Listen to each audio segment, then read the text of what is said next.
কাল থেকে প্রবাসী ভোটার নিবন্ধন শুরু। পোস্টাল ভোট বিডি অ্যাপ উদ্বোধন করলেন সিইসি। বর্তমানে দেশে ভোটার 13.5 কোটি।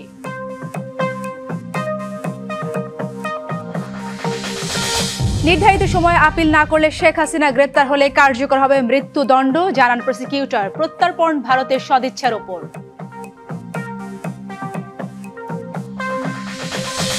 কোন প্রেক্ষাপটে মৃত্যুদণ্ড সমর্থন করে না জাতিসংঘ। শেখ হাসিনার মামলার রায় ন্যায়সঙ্গত হয়নি, মত অ্যামনেস্টি ইন্টারন্যাশনালের।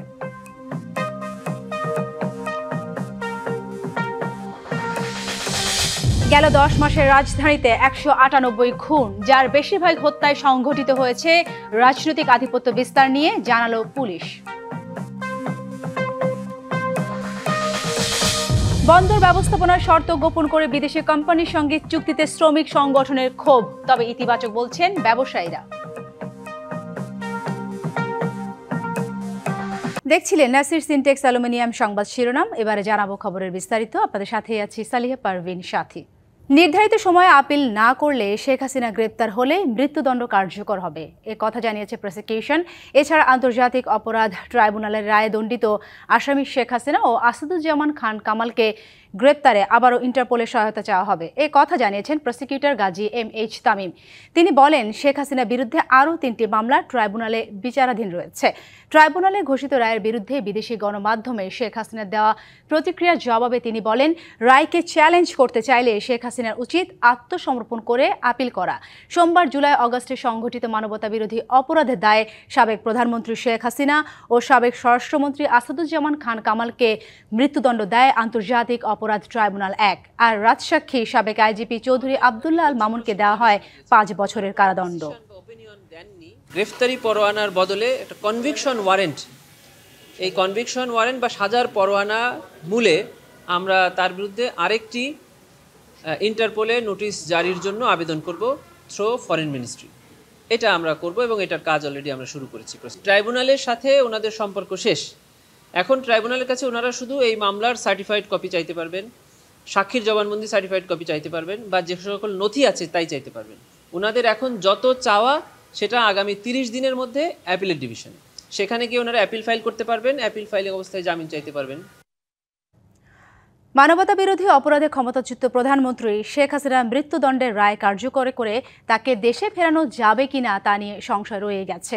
আইনজ্ঞ বলছেন, এটি অনেকটাই নির্ভর করছে ভারতের রাজনৈতিক সিদ্ধান্তের উপর। আর ভারতের কূটনীতি বিশ্লেষকদের মতে, চুক্তির শর্ত অনুযায়ী চাইলে ভারত শেখ হাসিনাকে ফেরত নাও দিতে পারে। ভারত ও বাংলাদেশের মধ্যে প্রত্যর্পণযোগ্য অপরাধের মামলায় অভিযুক্ত ও বন্দীদের একে অপরের কাছে হস্তান্তরের জন্য চুক্তি আছে 2013 সাল থেকে। এর একটি গুরুত্বপূর্ণ ধারা হলো, যার হস্তান্তরের জন্য অনুরোধ জানানো হচ্ছে তার বিরুদ্ধে অভিযোগটা যদি রাজনৈতিক প্রকৃতির হয় তাহলে সেই অনুরোধ খারিজ করা যাবে। আর এই ফাঁকগুলোই শেখ হাসিনাকে ফেরত না দিতে পারে ভারত। যদিও এর আগে চুক্তি না থাকা সত্ত্বেও উলফা নেতা অনুপ চেটিয়াকে ফেরত দিয়েছিল বাংলাদেশ। পররাষ্ট্র মন্ত্রণালয় ভারতকে অনতিবিলম্বে দণ্ডপ্রাপ্ত 2 আসামিকে ফেরত দেবার অনুরোধ জানিয়েছে। ভারতে অবশ্যই চিঠি যাবে, কারণ আমাদের অবস্থানের সাথে আমরা অফিসিয়ালি ভারতকে জানাবো। বন্দী প্রত্যর্পণ চুক্তির সীমাবদ্ধতাকে বড় করে দেখতে রাজি নন আপিল বিভাগের অবসরপ্রাপ্ত বিচারপতি MM মতিন। তিনি বলছেন, রাজনৈতিক সদিচ্ছার কথা। ফাঁকফোকরটা হচ্ছে যে এগ্রিমেন্টটা আছে আমাদের এক্সট্রাডিশন ট্রিটি, যেটা যে কোনো দেশ রিফিউজ করতে পারে যদি যে দেশে পাঠাচ্ছে সেখানে তার বিরুদ্ধে যদি ডেথ সেন্টেন্স থাকে। তো এটার বেসিসটা হচ্ছে ওই যে রোম স্ট্যাটিউটটা। আমাদের একটা স্ট্রং পয়েন্ট হবে, লিগেল পয়েন্ট হবে, অনুপের সাথে আমরা যে ব্যবহার করছি ওইটা করতে পারে। আমাদের সাথে ভালো ব্যবহার রাখলে তারা এই আইনের এই তর্কে যাবে না। গুডউইল, তার ইচ্ছা, সদিচ্ছা না, এটা কোনো রাজনীতি না, এটা হচ্ছে এটা ক্রাইম এগেইনস্ট হিউম্যানিটি।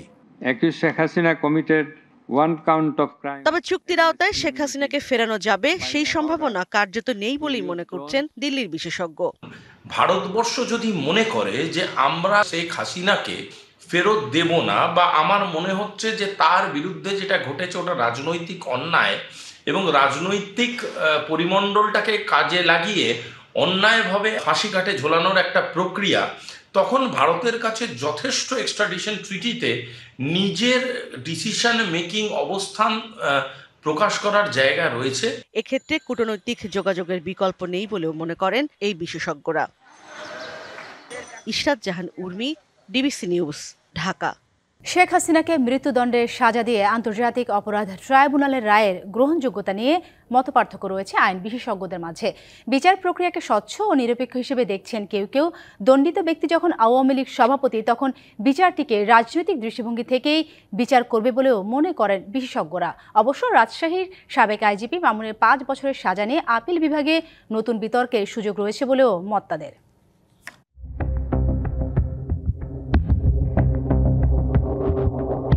রক্তস্নাত গণ অভ্যুত্থানে 5ই আগস্ট পতন ঘটে আওয়ামী লীগ সরকারের। নতুন বাংলাদেশের নেপথ্যে ছিল 1400 প্রাণের আত্মত্যাগ আর আহত 25,000-এর বেশি। We have decided to inflict her with only one sentence, that is sentence of death. ওই সময় সংগঠিত মানবতা বিরোধী অপরাধের মামলায় সোমবার রায় ঘোষণা করে আন্তর্জাতিক অপরাধ ট্রাইব্যুনাল। বহুল আলোচিত এই রায়ে সাবেক প্রধানমন্ত্রী শেখ হাসিনা এবং তার স্বরাষ্ট্রমন্ত্রী আসাদুজ্জামান খান কামালকে দেয়া হয় মৃত্যুদণ্ড। আর রাজসাক্ষী হয়ে বিচারিক কাজে সহায়তা করায় সাবেক আইজিপি মামুন পেয়েছেন 5 বছরের সাজা। এজলাসে 6টি খণ্ডে 453 পৃষ্ঠার পূর্ণাঙ্গ রায়ের সারসংক্ষেপ পড়ে শোনানো হয়। মৃত্যুদণ্ডের সাজার পাশাপাশি হাসিনা ও কামালের সম্পদ বাজেয়াপ্ত করে শহীদ ও আহতদের ক্ষতিপূরণের নির্দেশনা দেয়া হয়। জজ সাহেব যে ক্ষমতাটা প্রয়োগ করবেন সেখানে তো এই রায় নিয়ে নিজেদের মূল্যায়ন জানান আইনজীবীরা। খালেদা জিয়া, শেখ হাসিনা, এরশাদ এগুলোর মামলা যদি হয়, সেগুলো এদেশের মানুষ এটাকে রাজনৈতিক মামলাই মনে করে। মানুষ আপনি রায় যাই দিলেন, এটা মানুষের মধ্যে কতটুকু আস্থা আছে, কত লোক মানে, কত লোক মনে করে, এটার উপর খুব ডিপেন্ড করে। আমরা এই সমস্ত রাজনৈতিক বিষয়গুলো সবসময় এটাকে রাজনৈতিক রং দিতে দিতে আমরা আসলে প্রকৃতপক্ষে যে কোনো বিচার ব্যবস্থাকে রাজনৈতিক কারণে আমরা প্রশ্নবিদ্ধ করে থাকি। আন্তর্জাতিক সংস্থা কর্তৃক যে তদন্ত এবং তাদের যে প্রতিবেদন, এই সে ভয়াবহতা, সেটাও কিন্তু আমার মনে হয় যে বিচারের ক্ষেত্রে একটা বড় সহায়ক ভূমিকা পালন করেছে। শেখ হাসিনা কি ন্যায় বিচার পেয়েছেন, এমন প্রশ্নেও মতপার্থক্য রয়েছে। আপনি গুলির নির্দেশ দিচ্ছেন আর ও গুলি করছে, তো যে গুলি করছে তার তো অপরাধটাও কম না, তাহলে ওইটার তো বিচারের কোনো খবর নাই এখন পর্যন্ত। তো আপনি এটা তো ফাঁসি হয়ে গেল। তো এই কারণে বাংলাদেশের মানুষের মধ্যে দৃষ্টিভঙ্গিগতভাবে ডিফারেন্স আছে। বাংলাদেশের মানুষ এই সমস্ত রাজনীতিবিদদের সাজাটাকে রাজনীতি হিসেবে দেখে। এই বিচারটি কিন্তু অত্যন্ত দ্রুততম সময়ের মধ্যে হয়েছে, যে সময় প্রত্যেকটা মানুষের স্মৃতিতে, সাক্ষীদের স্মৃতিতে ভিডিও, অডিও, কনভারসেশন সমস্ত কিছু অকাট্য সাক্ষ্য প্রমাণ রয়েছে। আদালত কিংবা ট্রাইব্যুনাল কর্তৃক দ্রুততম সময়ের মধ্যে বিচার পাবেন নেতার অধিকার, আমি তো মনে করি সে অধিকারটি শেখ হাসিনা পেয়েছে। রাজসাক্ষী মামুনের দণ্ড নিয়ে নতুন আইনি বিতর্কের শঙ্কাও ছিল তাদের কণ্ঠে। যখন রাজসাক্ষী হবেন, সেই বিধানের মধ্যেই বলা আছে, যদি ফুল ডিসক্লোজ হয়, কোর্ট যদি স্যাটিসফাইড হন, তাহলে সেক্ষেত্রে কোর্ট এটাকে বিবেচনা করতে পারেন, সাজাটা সর্বোচ্চ না দিয়ে কম দিতে পারেন। কিন্তু এইটা এখন যদি উনি আপিল করেন, সে আপিলে গিয়ে যে এইটা বেড়ে যাবে না, এই নিশ্চয়তা কেউ দিতে পারে না। তো আপনি যখন একজন আসামিকে সাক্ষী হিসেবে ট্রিট করবেন, আবার তাকে আসামি হিসেবে সাজা দিবেন, আমার কাছে মনে হচ্ছে যে আইনের এই জায়গাটা একটা ব্যত্যয় ঘটেছে। আইনজীবীরা জানান, দণ্ড কার্যকরে আপিল বিভাগেই চূড়ান্ত নিষ্পত্তি হবে বহুল আলোচিত এই মামলার। পুরা মামলাটি কিন্তু আবার শুনানি। Mizan Ahmed, DBC news, Dhaka. কোনো প্রেক্ষাপটে মৃত্যুদণ্ড সমর্থনযোগ্য নয়, মানবতা বিরোধী অপরাধে ক্ষমতাচ্যুত প্রধানমন্ত্রী শেখ হাসিনার রায়ে এমন প্রতিক্রিয়া জানিয়েছে জাতিসংঘের মানবাধিকার বিষয়ক হাই কমিশনারের কার্যালয়। আর রায় ন্যায়সঙ্গত হয়নি মন্তব্য করে অ্যামনেস্টি ইন্টারন্যাশনাল বলেছে, মৃত্যুদণ্ডের বিধানে মানবাধিকার লঙ্ঘন আরও বেড়ে যায়। এদিকে ইন্টারন্যাশনাল ক্রাইসিস গ্রুপের মতে এই রায়ের উল্লেখযোগ্য রাজনৈতিক প্রভাব রয়েছে। এর ফলে শেখ হাসিনা রাজনৈতিক প্রত্যাবর্তনের সম্ভাবনা ক্ষীণ হয়েছে বলে মনে করে সংস্থাটি।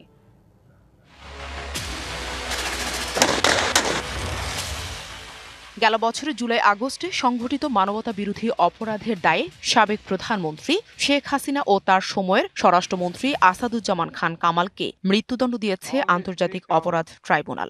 আর রাজসাক্ষী হওয়ায় সাবেক আইজিপি চৌধুরী আব্দুল্লাহ আল মামুনকে দেওয়া হয়েছে 5 বছরের কারাদণ্ড।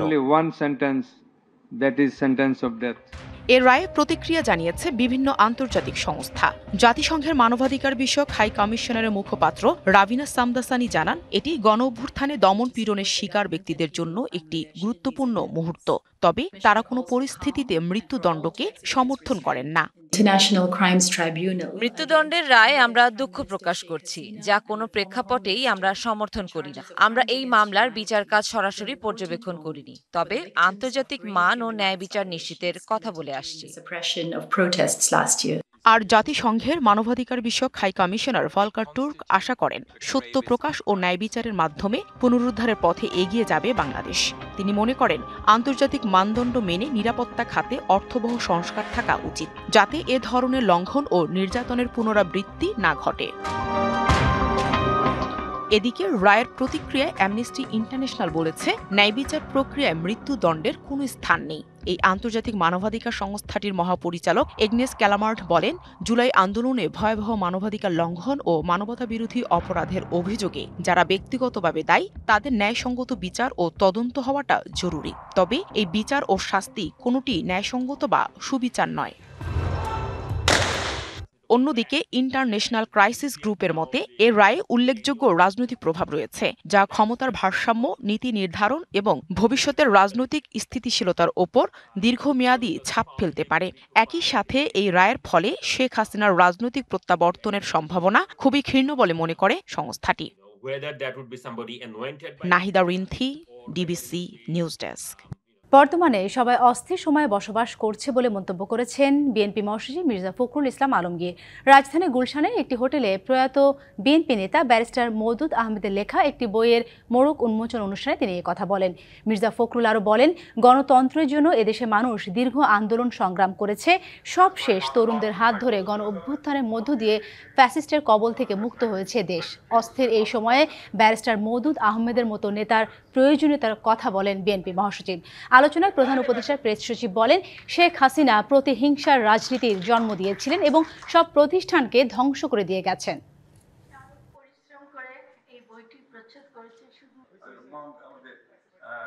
এই অস্থিরতা থেকে যে মানুষগুলো আমাদেরকে পথ দেখাতে পারতেন, দিশা দেখাতে পারতেন, তাদের মধ্যে ব্যারিস্টার মওদুদ ছিলেন অন্যতম, নিঃসন্দেহে। আমার দুঃখ হয় যে তিনি এই ফ্যাসিস্ট হাসিনার পতনটা দেখে যেতে পারেননি। শেখ হাসিনার আমলটা এতটা ভয়াবহ ছিল, আমরা সবাই দূষিত হয়ে গিয়েছিলাম। এভরিওয়ান, এমন কোনো জায়গা নাই যে উনি ধ্বংস করে দেন নাই। ফেব্রুয়ারিতে ত্রয়োদশ জাতীয় সংসদ নির্বাচন। সারা দেশ প্রস্তুত হচ্ছে একটি অবাধ, সুষ্ঠু ও গ্রহণযোগ্য নির্বাচনের জন্য। কি ভাবছেন সাধারণ মানুষ থেকে শুরু করে আগামী জনপ্রতিনিধিরা, সে কথা জানাতে ডিবিসি নিউজের ইলেকশন এক্সপ্রেস ছুটে যাচ্ছে সব সংসদীয় আসনে। এখন আছে সংসদীয় আসন 125, ঝালকাঠি 1-এ। স্বাগত সিএসআরএম ডিবিসি ইলেকশন এক্সপ্রেসে। আমরা রয়েছি ঝালকাঠি 1 আসনে। এই আসনটি রাজাপুর এবং কাঠালিয়া উপজেলা নিয়ে গঠিত। এখানে এখন পর্যন্ত কোনো প্রার্থী চূড়ান্ত করেনি বাংলাদেশ জাতীয়তাবাদী দল। আমাদের সাথে একজন উপস্থিত রয়েছেন মনোনয়ন প্রত্যাশী বাংলাদেশ জাতীয়তাবাদী ছাত্র দলের সাবেক সহ সাংগঠনিক সম্পাদক গোলাম আজম সৈকত। স্বাগত আপনাকে। আমরা যতদূর জানি যে এখন পর্যন্ত চূড়ান্ত করেনি এই আসনে, আপনারা মনোনয়ন প্রত্যাশী রয়েছেন। নিজেকে অন্যদের থেকে কেন যোগ্য মনে করছেন? ধন্যবাদ ডিবিসি ইলেকশন এক্সপ্রেসকে। আসলে বাংলাদেশ জাতীয়তাবাদী দল একটি সর্ববৃহৎ সংগঠন। আপনি জানেন যে 237টি আসনে মনোনয়ন দেওয়া হয়েছে। ঝালকাঠি 1, কাঠালিয়া, রাজাপুর, এখন পর্যন্ত কাউকে মনোনয়ন দেওয়া হয়নি। হ্যাঁ, বাংলাদেশ জাতীয়তাবাদী দল বিএনপির ভারপ্রাপ্ত চেয়ারম্যান জননেতা জনাব তারেক রহমান এই আসনে যারা নির্বাচন করতে চায় তাদেরকে নিয়ে তিনি ভাবছেন, তিনি অবগত আছেন। আর বিশেষ করে আমি একজন সাবেক কেন্দ্রীয় ছাত্রনেতা এবং আমার জগন্নাথ বিশ্ববিদ্যালয় থেকে আমার গড়ে ওঠা নেতৃত্ব। আমি একজন ওয়ার্ড থেকে, আমি ঢাকার 73 নম্বর ওয়ার্ড, সাবেক ঢাকা মহানগর দক্ষিণের 73 নম্বর ওয়ার্ড থেকে আমি আমার রাজনীতি পরিচালনা করি। তো সেখানে আমি জগন্নাথ বিশ্ববিদ্যালয় এবং জাতীয়তাবাদী ছাত্র দল কেন্দ্রীয় কমিটি থেকে শুরু করে ঝালকাঠি জেলা বিএনপির ছাত্র বিষয়ক সম্পাদক ছিলাম। বিভিন্ন সময়ে এই জাতীয়তাবাদী ছাত্র দলের কেন্দ্রীয় পর্যায়ে বিভিন্ন সময় বিভিন্ন থানা, বিভিন্ন জেলা পর্যায়ে আমি দায়িত্ব পালন করেছি। তৃণমূল পর্যায়ে বা উচ্চতর পর্যায়ে আপনি কাজ করেছেন। তো এখানে যখন মানুষের কাছে যাচ্ছেন, তারা কি প্রত্যাশা করছেন আপনার কাছে? জি, আমি এই রাজাপুর কাঠালিয়ায় দীর্ঘ 30 বছরের অধিক সময় এই রাজাপুর কাঠালিয়ার নেতাকর্মীদেরকে সাথে নিয়ে, বিশেষ করে দীর্ঘ 17 বছর স্বৈরাচারী খুনি হাসিনা বিরোধী আন্দোলন এবং গণতন্ত্রের একটি রাষ্ট্র বিনির্মাণে বাংলাদেশ জাতীয়বাদী দল ঘোষিত সকল কর্মকাণ্ডের সমস্ত আন্দোলন সংগ্রামে সম্মুখ সারিতে থেকে আমি নেতাকর্মীদেরকে সাথে নিয়ে একটি সফল আন্দোলন পরিচালনা করেছি। নেতাকর্মীদের চাওয়া এবং পাওয়া, যারা এই এলাকায় দীর্ঘদিন ধরে যারা রাজনৈতিক কর্মকাণ্ড পরিচালনা করে আসছেন, তাদের মধ্যে থেকে, বিশেষ করে যারা সাবেক ছাত্র, তাদের মধ্যে থেকে তারা নেতৃত্ব চান। আমি মনে করি আমার দীর্ঘ এই রাজনৈতিক পদচারণায় আমার দল, আমার নেতা জননেতা জনাব তারেক রহমান আমার রাজনীতি সম্পর্কে তিনি অবগত আছেন। আমি শতভাগ আশাবাদী আমি ঝালকাঠি 1 রাজাপুর কাঠালিয়া থেকে আমি ধানের শীষের প্রতীক হিসাবে আমি মনোনয়ন পাবো ইনশাআল্লাহ। আপনার কথা রেশ ধরেই বলতে চাই, যদি মনোনয়ন পান এবং নির্বাচনে জয়লাভ করেন তাহলে এলাকার উন্নয়নে কি কি কাজ করবেন? জি, আপনি জানেন যে আমাদের প্রাণপ্রিয় জননেতা জনাব তারেক রহমান দীর্ঘ 15 বছর অধিক সময় যে এই রাষ্ট্রটি একটি স্বৈরশ্রেণী খুনি হাসিনা সরকার কর্তৃক যেভাবে ফ্যাসিবাদী কায়দা যে পরিচালিত হয়েছিল, বাংলাদেশের সকল রাষ্ট্রযন্ত্র, সমস্ত সরকারি প্রতিষ্ঠানগুলো তারা ধ্বংস করে দিয়েছে দলীয়করণের মাধ্যমে। আজকের আমাদের নেতা মনে করেছিল 2023 সালে তিনি যে বাংলাদেশের সমস্ত এই বাংলাদেশ নামক রাষ্ট্রকে সংস্কার করার জন্য তিনি 31 দফা প্রণয়ন করেছেন।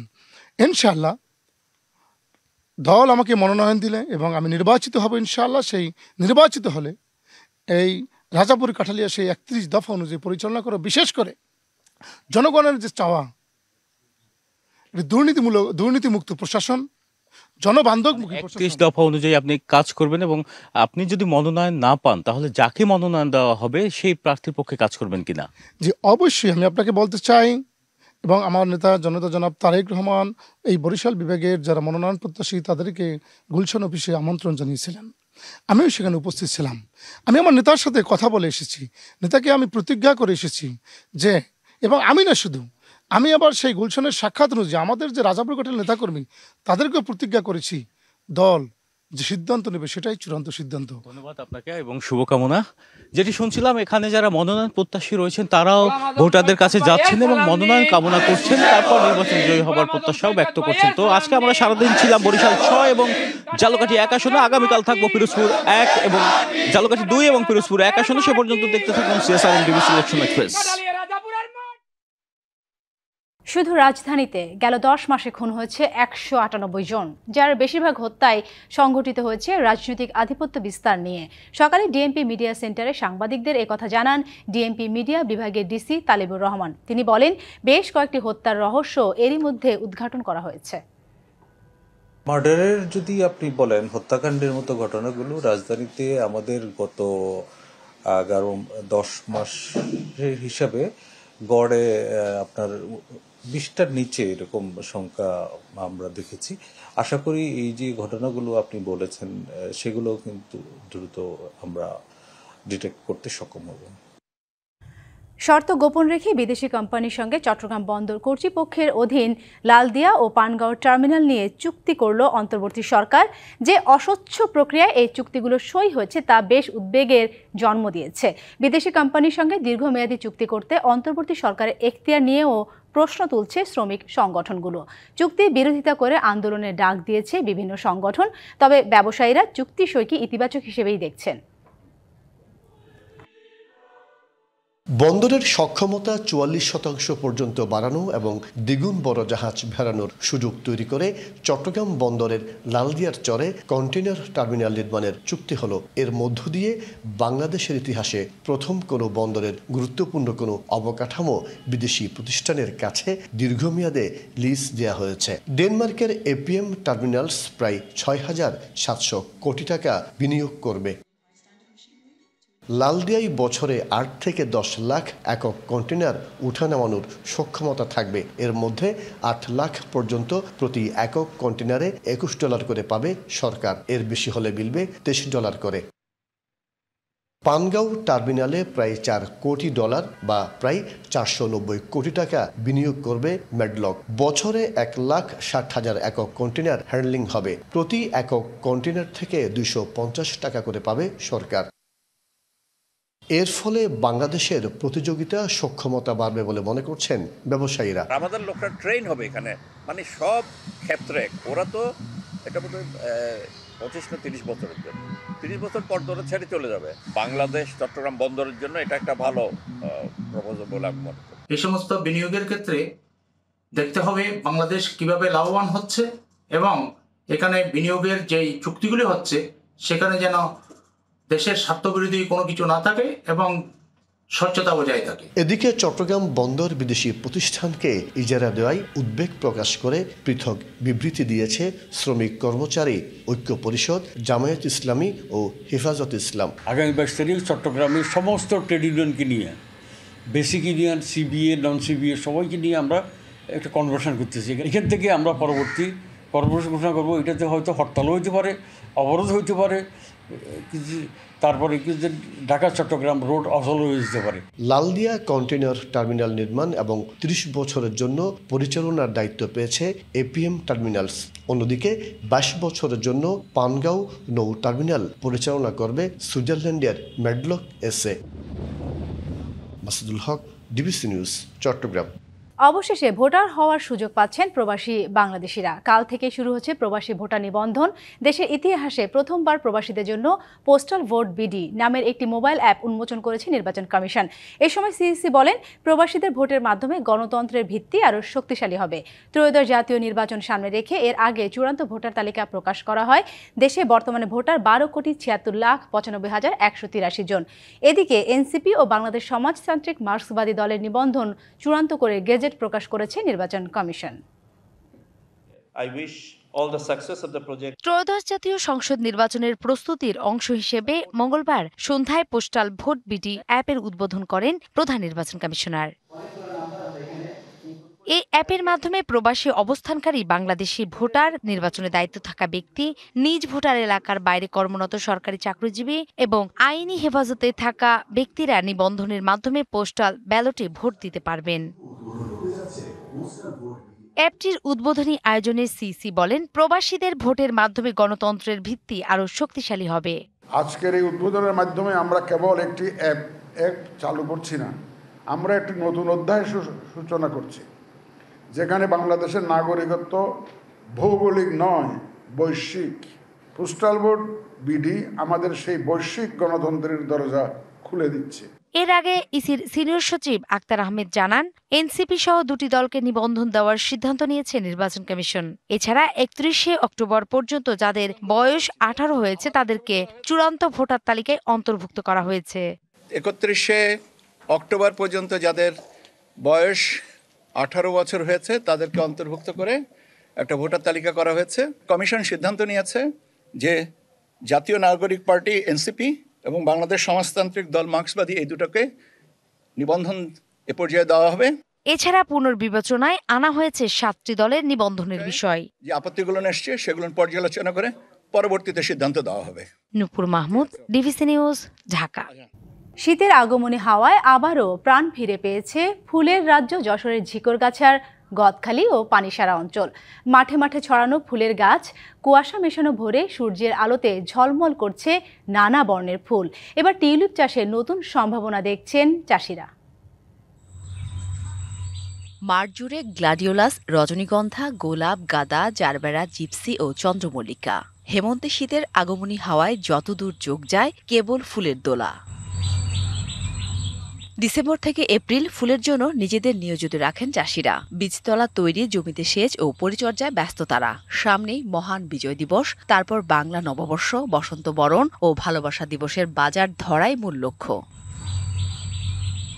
এবার অন্যান্য ফুলের পাশাপাশি পরীক্ষামূলকভাবে টিউলিপ চাষ করে চমক দেখিয়েছেন চাষিরা। টিউলিপ প্রধানত শীতপ্রধান অঞ্চলের হলেও গদখালির অনুকূল মাটি ও হালকা ঠান্ডা আবহাওয়ায় এই ফুল চাষে সফলতার মুখ দেখছেন। প্রচুর খরচ করেছি, সামনে আমাদের আশা আছে যে লাভবান হব অনেক। তবে আশাবাদী লাখের উপরে বেচা কিনা হবে। ফুল ফোটানোর আয়োজনের পাশাপাশি বিক্রিও শুরু হয়েছে। গোলাপ বিক্রি হচ্ছে 4 থেকে 5 টাকা দরে, রজনীগন্ধা 6 টাকা, গ্লাডিওলাস 12 থেকে 15 টাকা আর জারবেরা 12 থেকে 14 টাকায়। গদখালি ফুল বাজারে প্রতিদিনই বিক্রি হচ্ছে কোটি টাকার ফুল। পাইকাররা আসছেন দেশের বিভিন্ন প্রান্ত থেকে। নতুন নতুন চাষ হচ্ছে, ফুলের চাষ বৃদ্ধি হচ্ছে, যার কারণে আমাদের টার্গেটটা এবার একটু বেশি। সামনে দিনগুলো মানে অকেশন গুলো চাষিরা ফুল বাজারে নিতে পারবে। কৃষিবিদরা বলছেন, বাণিজ্যিকভাবে টিউলিপ চাষের সম্ভাবনা যাচাইয়ে গদখালি হতে পারে নতুন এক দিগন্তের সূচনা। আমরা কৃষি বিভাগের পক্ষ থেকে আমাদের এই ফুল চাষী ভাইদেরকে সর্বাত্মক সহযোগিতা প্রদান করে আসছি, যাতে করে এই ফুলের এরিয়া দিন দিন বৃদ্ধি পায় এবং এটার সুনাম যেন বাংলাদেশ থেকে সারা বিশ্বে ছড়িয়ে পড়ে। বাংলাদেশ ফ্লাওয়ার সোসাইটির তথ্য বলছে যশোর অঞ্চলে প্রায় 7,000 ফুল চাষী 12 শতাধিক হেক্টরের জমিতে ফুল চাষ করেন। দেশের মোট ফুলের চাহিদার প্রায় 70% সরবরাহ করা হয় এখান থেকে। সবকিছু ঠিক থাকলে এই মৌসুমে শত কোটি টাকার ফুল বিক্রির আশা সংশ্লিষ্টদের। DBC news desk. ডিবিসি সংবাদে এই ছিল এখনকার মতো। ডিবিসি নিউজের সংবাদগুলো পড়তে ভিজিট করুন dbcnews.tv আর ভিজিট করুন ডিবিসি নিউজের ফেসবুক পেজ এবং ইউটিউব চ্যানেল। ডিবিসির সঙ্গেই থাকুন।